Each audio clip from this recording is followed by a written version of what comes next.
Hey guys, Ash here from C4E Tech. Now, you know how with smartphones we usually look at the specs, the numbers, megapixels, processors, battery capacity, all that stuff.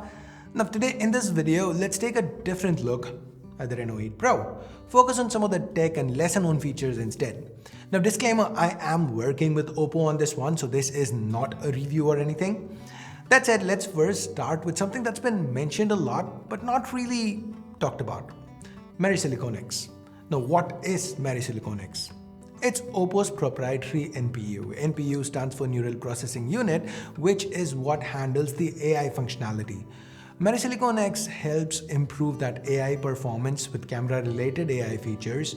So instead of all of that being taken care by the SoC, OPPO is having it boosted with their own technology.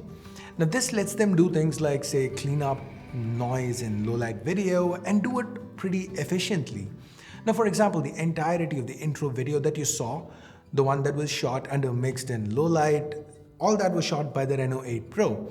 The final result, it ends up being a lot better than what the hardware alone would have let it be, which in this case is pretty stellar hardware to begin with, right? Since it's the Sony IMX766. Now, the end result, is it perfect?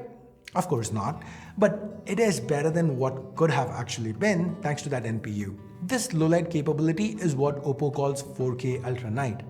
Now, it's not like this is the only thing this NPU does. Another area where it helps is with the range.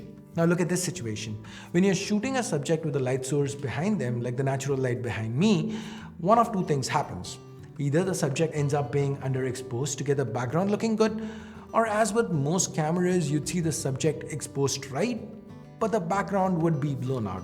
Now this is what the Reno8 Pro does without the NPU at play. The sky behind me, as you can see here, it's pretty washed out. When you have the AI function turned on, MariSilicon X does its magic to help get more out of the shot. I'm sure you can see the difference here, right? The sky, the blue, it's been brought back. My face still has detail, the range, the detail captured between the darkest and brightest points in the video, it's higher.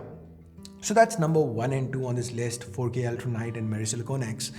Next up, the battery health engine. Faster charging is one of those things that brands have been focusing on more and more these days. It's great that the Reno8 Pro supports 80 watt Super VOOC, 50% charge in 11 minutes. That's pretty cool, right? But faster charging also comes with a caveat. The caveat being faster depreciation of battery health. And this is something OPPO's been paying attention to right from the start. Now with the Reno8 Pro, OPPO's included their battery health engine, something they've been working on for 3 years and have 20 plus pending patents on. This, what it does is it monitors current and voltage in real time and makes adjustments so as to ensure the charging is optimized efficiently, which should in turn help preserve the battery health. The claim from OPPO is that the battery should retain over 80% of its capacity even after 1600 charge cycles. Now, if you think about it, that's over 4 years if you charge your phone once a day. Now, how long it is doesn't really matter as long as we don't see what it's relative to, which is the industry standard. The industry standard here is about 800 charge cycles to hit that 80% mark. So they're offering faster speeds, not just faster speeds, but also better battery health. It's not something groundbreaking, but it's nice to see brands think about longevity, not just features that look nice on a spec sheet. Talking about longevity, OPPO promises 2 years of software updates and 4 years of security patches for the Reno8 Pro. And I'm sure you've heard a lot about that now. That's not the point I'm making. Guys, a lot of brands do update their phones, yes. But the thing with these updates, what we actually end up seeing is that with time, the experience changes, but not for the better always. Now, OPPO wants to assure you that's not going to be the case with the Reno8 Pro. They've gotten TÜV SÜD certification for this phone. And what is that? Well, think of it as kind of like an IP rating, but for software. TÜV Rheinland is one of the world's leading testing service providers. It's a huge company that's almost 150 years old, has over 20,000 employees, and the TÜV SÜD certification, it offers you 5 ratings from E to A, with A being the highest level, which is what the Reno8 Pro has. This means after intensive testing, TÜV claims about 500 tests. After all that, they've certified this phone as being capable of running smoothly after 36 months, so 3 years. Now, does this mean it's going to be flawless 3 years in? Probably not, but the fact that OPPO is focusing on longevity and not just marketability, now that's commendable. Also, I forgot to mention this, the battery part, OPPO SuperVOOC, that also happens to be certified as safe and quick by TÜV Rheinland. Now, before we're done, I want to take a quick minute to talk about a software feature that you might have not really noticed. I'm sure we've all seen a lot of ColorOS features discussed time and time again, but this one has kind of sort of flown under the radar. Now, PC mode functionality on phones isn't anything new.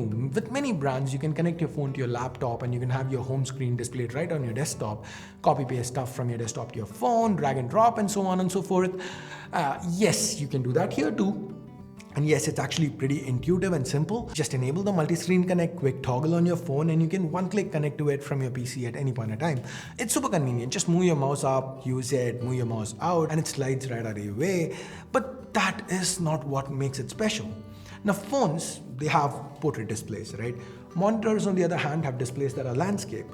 And here you get to use that landscape to your advantage. Now, let me show you. Let me open up Chrome. I'm checking out scores on, say, Cricinfo.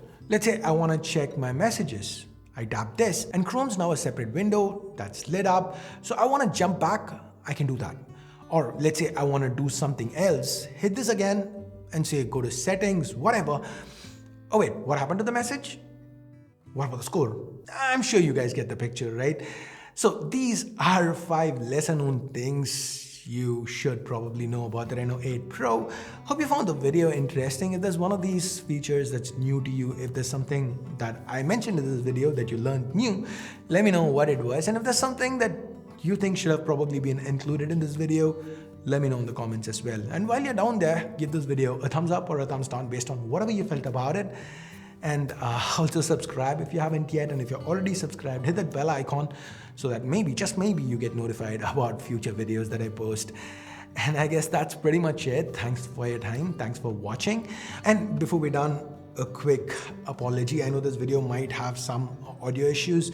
So this is an entire new setup. I just moved, which is where I've been MIA for a week. So getting everything sorted, I tried shooting this video. There was a lot of echo. So then I got carpeting done. And I'm kind of working on the acoustics. So put up with me for a couple of videos. It should get better. Anyways, thanks for your time. Thanks for watching. Until next time, my name's Ash. You've been watching C4E Tech. And I'm signing off for now. You guys have a great day. Bye-bye.